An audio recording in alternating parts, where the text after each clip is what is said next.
soon.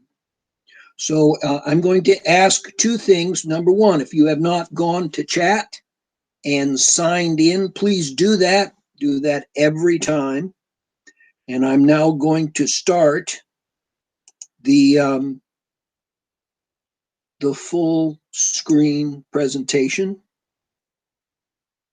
Anytime you don't see the full screen and a full slide, please unmute and kind of pull me back, because I want to make sure everyone can see the presentation as we go. If you recall, we had talked about a number of features of metabolism, and we were focusing on energy production of carbohydrates through the glycolysis, tricarboxylic acid, and electron transport pathway. We had satisfactorily kind of dealt with the classic example of glucose, but not really addressed the presence of other carbon fragments or other nutrients. And this is where we have to consider that energy-rich storage molecule called a lipid. Oils and fats are the most efficient way to store food energy in our bodies. We're going to basically move this material in a different way because it's insoluble, it's hydrophobic. We're going to, however, be able to eventually use the same machinery in the mitochondria. So although we're not going to be able to do glycolysis before we deliver it to the mitochondrion, we will break down the lipids by a method called beta oxidation, and that is shown here. Beta oxidation begins with our typical transport form shown at the top, a triglyceride. That's this colored model up here at the top. The triglyceride has a hydrophilic head. That's a 3-carbon molecule called glycerol, called glycerol, and it provides 3 attachment points for long fatty acid chains. The black and blue shows you it's just carbon and hydrogen. That's all that's there. It makes it very hydrophobic, very unfriendly to water. So in order to convert this to energy, you first break it apart into the 3 fatty acid chains, 1, 2, 3, and the glycerol. Now the glycerol is a carbohydrate. So here it is, transported into the cytoplasm, converted to pyruvate. Look, you get 2 ATP there. Then the pyruvate, just like the pyruvate from glucose, goes straight in to TCA and the electron transport chain. So the previous treatment of carbohydrate kind of shows us what we do with that. Over here on the left, this big box shows us beta oxidation. Now we have to see this as a repeating process, and that's the secret of storing so much energy in fat. That fatty acid chain at the top, 18 carbons, is going to be able to make 9 2-carbon fragments. And you'll recall over here when we did glucose, what we delivered down here, you see this, acetyl-CoA. That's what we delivered. Each glucose could produce 2 of those. What we are saying is that this 18-carbon strand is going to be able to eventually deliver 9 acetyl-CoAs. And the fact that you're not dealing with any big oxygens in that chain means that it's a very compact and a very light molecule compared to carbohydrate. So how do we do it? Once we split the triglyceride into this fatty acid chain, one end has a C double bond O, OH. We're going to, same thing down here, we're going to invest in ATP. By the way, notice that we split off not 1, but 2 phosphates as we add the coenzyme A in that middle step. The arrow shows you where it is. Now, that means we've got an 18-carbon CoA.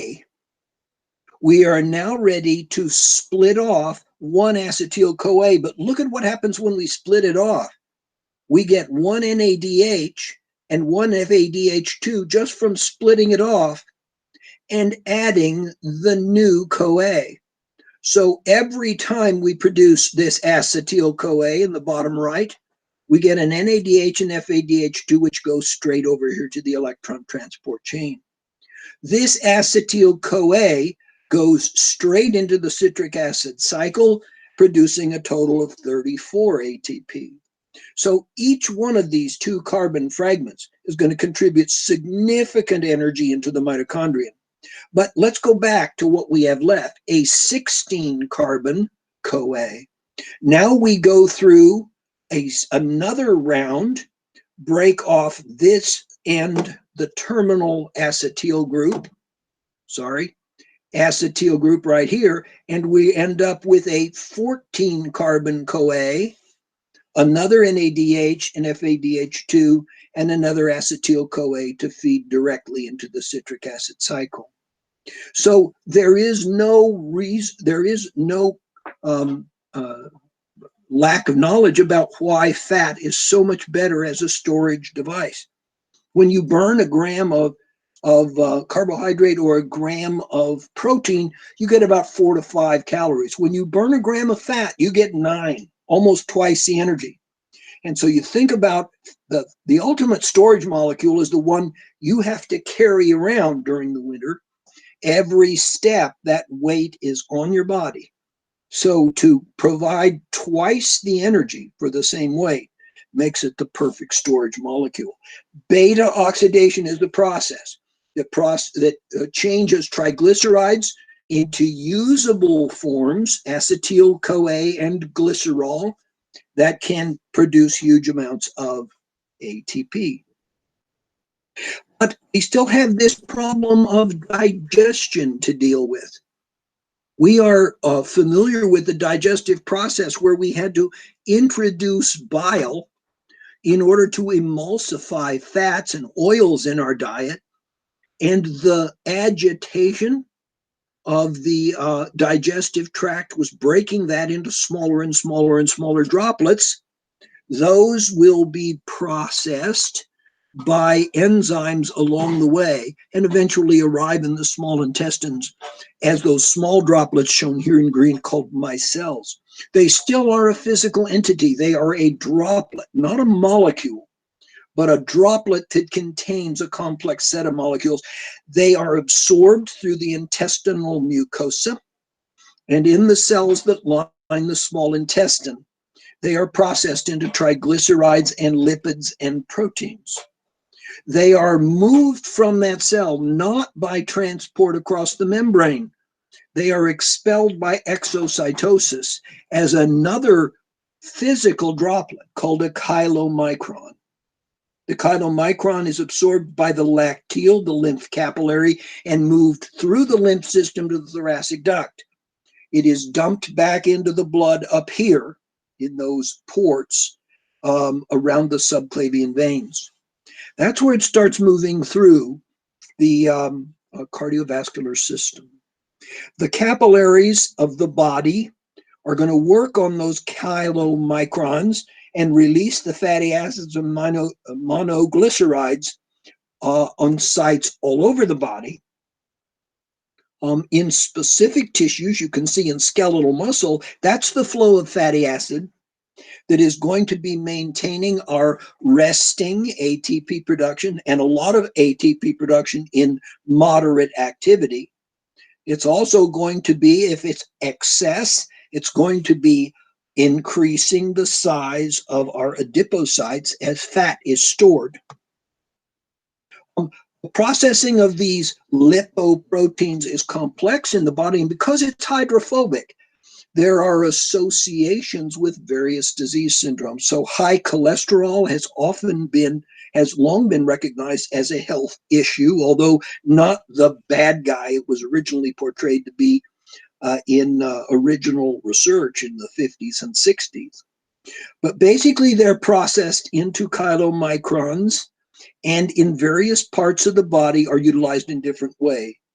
They're broken into 3 categories: high density, low density, and very low density chylomicrons, which seem to have a primary metabolic effect in different regions. So number 7, the very low density lipoproteins are used, they're produced in the liver. They're delivered to muscle and adipose tissue specifically, and seem to be fairly well consumed. Number 8, the low density lipoproteins enter the bloodstream and go to all peripheral tissues. So showing that peripheral cell, they're broken down there. They can be used as subunits for making membranes, hormones, and materials. So they have a big effect on anabolism, the maintenance of the cell. If you're doing things like cell division, those two daughter cells are small. They have to grow to mature size. So LDLs would be contributing to the membrane synthesis as organelles in the cell membrane expand. The cell does extract the cholesterol component and uses it in various ways. You remember cholesterol is used in membrane synthesis. However, there is some surplus, and that's what's not used, gets back into the bloodstream. This is a counterbalancing effect of high-density lipoproteins, which can absorb these excess cholesterol molecules, transport them back to the liver for processing. So lipids are going to require special treatment because of that beginning property. Fats and oils are hydrophobic and consequently contribute to the production of our barriers and to our energy. Proteins. Proteins are a different beast altogether. Proteins are diverse. They are made of amino acids that vary a great deal in their size and complexity. The smallest amino acid is called glycine. Its R group is just a single hydrogen atom. On the other end of the continuum, I believe it's tyrosine. In its R position, you have a ring of 6 carbons attached to a ring of 5 carbons. So quite a bit of difference once you process that amino acid. There are many proteins with respect to number, with respect to diversity, with respect to weight. They far outstrip the numbers of other basic molecules. Each has a different form and function, and you can kind of see they have an individual nature. So, for example, we have a gene to produce lactase as an adult. If you have that, then as an adult, you can digest milk products. If not, if you have a double recessive genotype for that one gene, when you become an adult, you can't process, dairy products as a nutrient. So there's a good example of one of those 100 to 140,000 proteins, a single gene that has a pretty important effect. So when you're processing proteins, excuse me,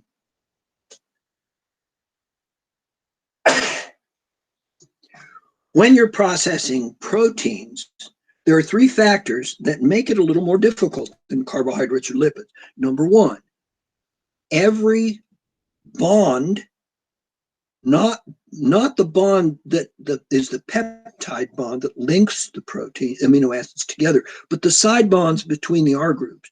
Every one of them, there are many, many different side bonds. So to break them requires different lytic enzymes.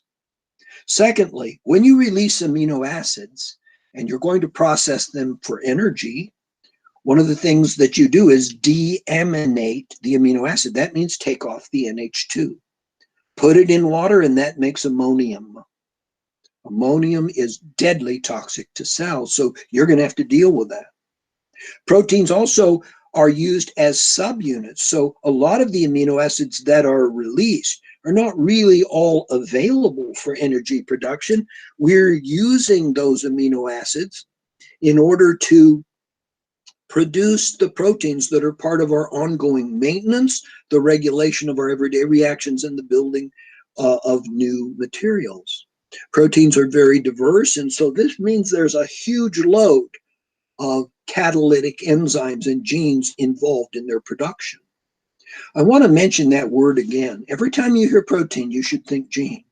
A protein is made by transcribing and translating a gene. It is actively produced by that gene expression, that protein synthesis, and it is also a part of our heritable component when we reproduce. Here's one upshot. What do we do to deal with that ammonium, that deadly poison?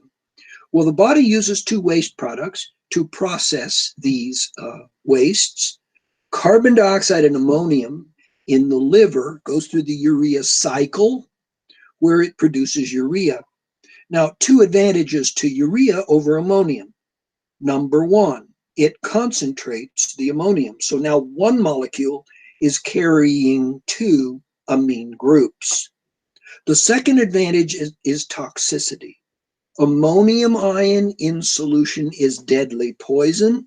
If you think about toxicity as a stairway, ammonium would be close to the top step in terms of its ability to kill cells. Past halfway down would be urea, much, much less toxic, although I can't misrepresent it. There is some toxicity associated with urea. But in general, it places it in a form that is much less an immediate problem, and urea is the primary nitrogen component in urine, the reason we have a urinary system.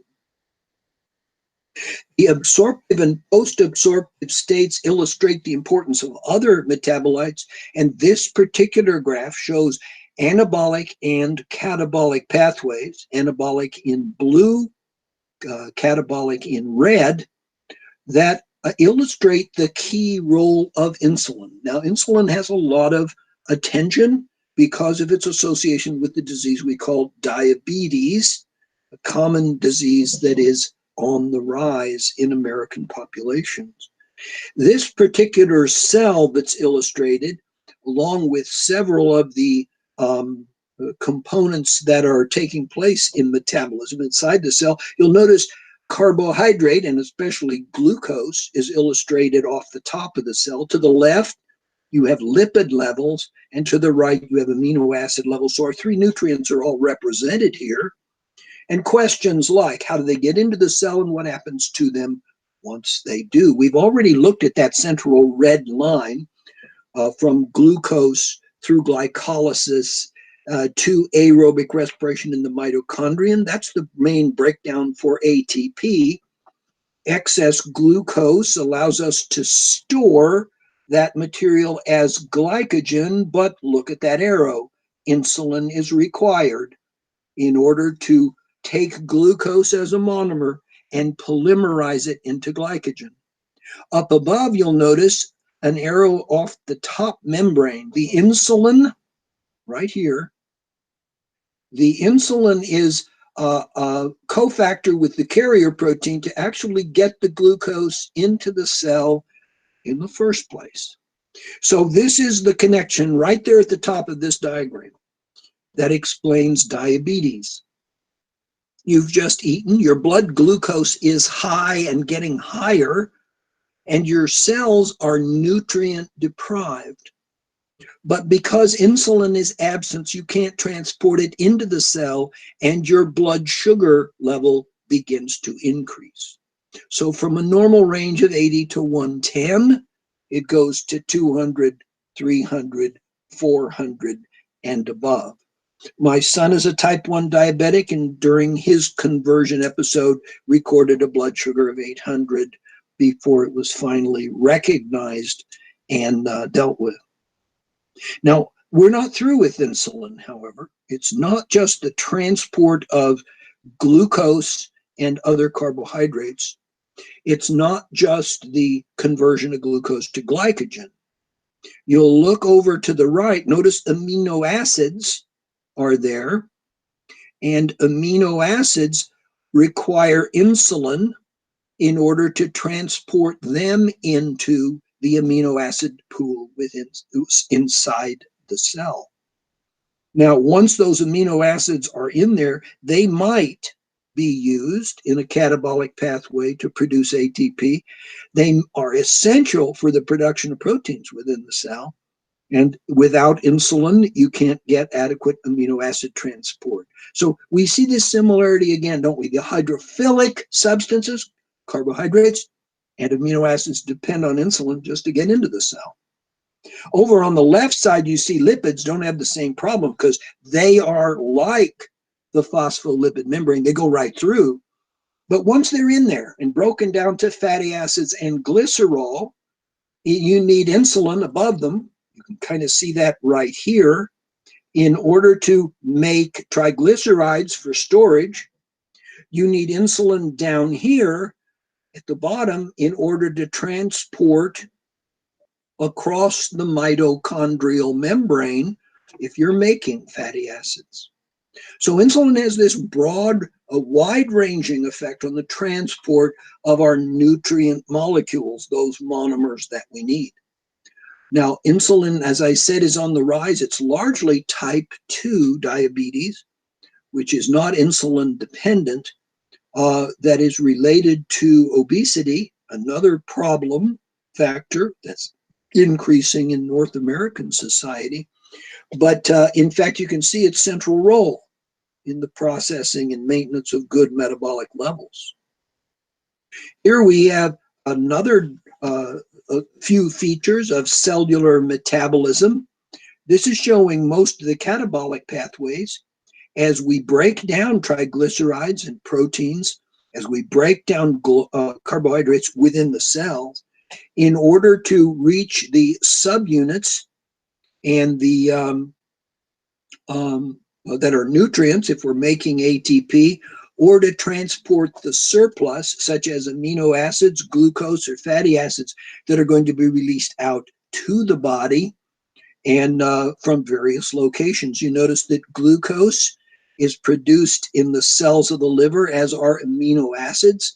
This is a primary anabolic supply that's made within in the body. You'll also notice over on the lipid side that to go from triglycerides to these fatty acid and glycerol components, you need hormones. Glucagon, epinephrine, glucocorticoids, and growth hormone are all known to have that catalytic effect. How much you burn, how much ATP you need, depends on your level of exertion, showing resting or slow walking at very low levels. As you engage more and more speed of muscular contraction, or more and more load and sustain it, the more muscle groups you use, the higher these bars get. And so you can see here, jogging is a very constant activity, and you can exert yourself by running faster and faster. Jogging would indicate that you're running at more of a slow pace, but jogging is using mainly the muscles from the lower back down. Whereas competitive swimming, you're in that fluid, liquid water. Basically, you're going to use everything you have to push against the water. So since you're using your upper and lower body at the same time, the consumption of calories per hour is greatly increased.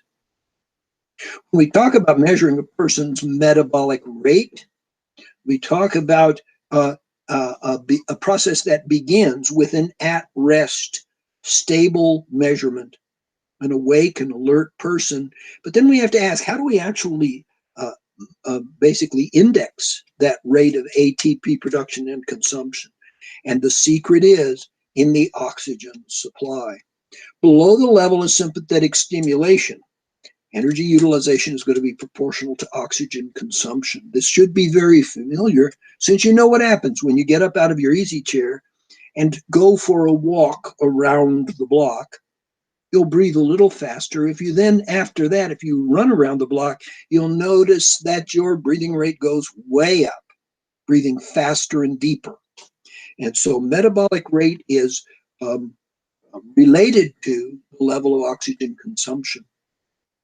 But that's that 40% that's captured. What about the 60% of carbon fragment energy that's lost as heat?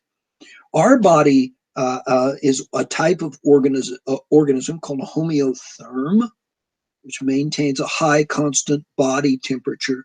And consequently, our body can remain active over a wide range of conditions. Now, contrast with those animals that we call cold-blooded. snakes and turtles and so forth. They're just coming out of a period of inactivity. Now, many of them remain conscious, so that when you walk through a snake den in the middle of the winter, an underground cave, the snakes will actually move very slowly away from you as you walk. But they are so cold, they can't literally move very fast. Now, the advantage to them, they're burning virtually no energy. It takes very small amounts of energy and of oxygen to maintain them over this period. In fact, turtles that burrow into the mud at the bottom of a pond, they can have two regions of their body that are permeable and exposed to the water. That is the rim of their cloaca, their combined urogenital and digestive opening, and the lining of their throat. The throat is a place where you can basically circulate water through and expose that for oxygen absorption. That's enough to keep the animal alive through their period of inactivity. Now, that's a different situation for humans. We're going to try to maintain that 98.6 Fahrenheit, 37 degrees centigrade. So we're going to use this 60% of the carbohydrate energy in order to do that. Heat transfer is basically, we're right back to physical science. Heat moves by radiation, by convection, by evaporation and conduction, and you can see it with the human body in this figure. It's radiating from the skin surface, not just off the top, but everywhere the skin is exposed, especially, heat is radiating off. That causes a rise in temperature that produces sweating. And sweating, the liquid sweat, is turning to gas. That absorbs and extracts heat more quickly. If you move a fluid, such as air or water, over the surface of the skin, then the movement of that lower temperature fluid will extract heat at a greater rate. You can also lose by conduction. If you're standing on a floor, and typically I'm standing in my basement right now on a cement floor, and heat is leaving my body at a higher rate through that solid to solid contact. So these are the tools we can use for thermoregulation. Here's an example of how our body can help us control that. In a warm environment, the artery shown here in red is carrying blood that is enriched, oxygen and nutrient-rich blood, into the arm that is shown here. When it moves through the capillaries in a warm environment, it will be directed by regulating the sphincter muscles that are controlling which vein receives the blood from the capillaries. In this case, in a warm environment, that blood, which is picking up heat all the way, is going to be directed to the so-called superficial veins shown in dark blue. These are much closer to the surface, and they are also far removed from the arteries. This surface placement of the blood flow allows for the movement of hot blood just below the epidermis, which increases the conduction, convection, and evaporation. And so, although it's not, it does have its limits on hot days, it's not going to keep you going. It is the maximum heat dumping regulation that we can do. Switch that to a cold environment and direct the blood in through a deep artery, shown here again in red. But now we're going to direct the blood on its return to a deep vein. Now, the thing about the deep vein, it's nowhere near the skin surface, so the increased thickness of the material between the vein and the outside skin retards that conduction and convection that would cool the body. Also notice that that deep vein lies basically right next to the artery. And so it's going to not only serve by its placement to conserve heat, as it returns to the body, there's going to be another effect called counter current heat exchange that's going to manage the temperature of the blood, and that's shown here. We notice by measurement that as warm blood from the trunk, even flowing in the core of that arm tissue, as it goes from the proximal to the distal end, we have a cooling of, in this case, what is shown as 13 degrees of cooling. That means that the depleted blood, where an oxygen and nutrients have been removed in the capillaries, and you return it to the venous system to return to the trunk, that blood is significantly cooled. You can see it starting back at 23 degrees. But as it moves directly adjacent to the artery, which is carrying warmer blood, as it goes from the distal end to the proximal end, you notice there's a significant heat transfer from the artery to the vein, warming the blood back to close to a body temperature. So we see here a situation in cold environments where the heat exchange here will maintain the core temperature, the temperature around our trunk, our head, our axial portion of our body, at a more constant 98.6 Fahrenheit or 37 degree temperature, whereas we will experience significant cooling of the extremities and appendages, especially the hands and feet. So thermoregulation, we have, as we've seen with homeostasis, the ability to dump heat in warm weather, conserve heat in cool weather. Humans are very inventive in terms of supplementing and reinforcing these mechanisms to retain heat in ultra cold environments, or to dump them or avoid the heat in very, very warm environments. And that finishes chapter 25. I think we're close enough to the end. I'll do just a couple of things. I'm going to stop the recording.